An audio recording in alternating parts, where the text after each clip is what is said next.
Today I'm celebrating Carrie Fisher, who is an actress who stole my heart at an early age. She was the woman who played Princess Leia in the Star Wars trilogy. And it's an interesting thing to find myself celebrating her specifically, because when I think about it, I know very little about the rest of her acting career. All I know is that she played this role of Princess Leia that for a young man stole my heart, as she did, I'm sure, many, many young men in the course of the previous decades. And when I think about it, it's like, she's played this character in a handful of films, and the role that she has therefore taken, we live in this bizarre world where an actor's character can move people so profoundly that it can only help there's no way that it can impact on the life of that individual. And it's very, how can one imagine what Carrie Fisher's life would have been like had she not become so ridiculously famous as a key component of the Star Wars trilogy? She's someone who's suffered immensely, it appears, through the course of becoming famous.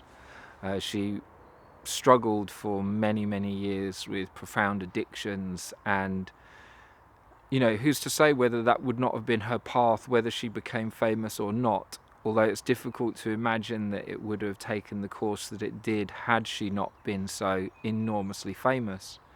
There's a whole not just one generation, but multiple generations of people that have attached so much emotional connection to this character that was performing a significant role in a significant film that has moved people. It's kind of a modern form of spirituality without the religious aspects. Although saying that, there was a period of time in the UK where I think in one of the elections or one of the gatherings of national statistics, an enormous percentage of the British population defined themselves as Jedi, maybe playfully, maybe not so much, because the idea of the Force, and the force from which everything emanates, the force which everything returns to, the force that can be used for good and for bad, is an idea that's so appealing, especially to people that are growing up in a scientific materialist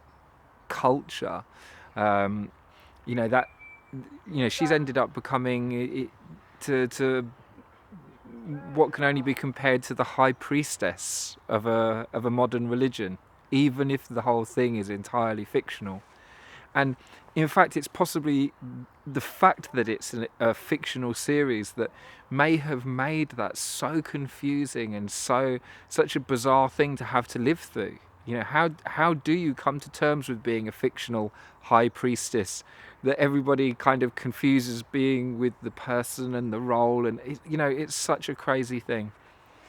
And so I imagine that it's very easily crazy making, and I certainly have no envy for any famous people, because it must distort your reality enormously when people start to think of you as the person that they've seen on the screen, let alone when you're just playing a role. How do you walk down the street? I mean, it's impossible to walk down the street with the benefit of anonymity that most other people just take completely for granted. To be able to walk down the street without everyone going, "Oh, look, that's that person. Oh, look at what they're doing, what they're up to." That's the seed of brutal paranoia for most people. Whether other people are actually whispering about them or not doesn't matter. It's the thought that someone might be looking at them, which is enough to create, some very negative thoughts and behaviours.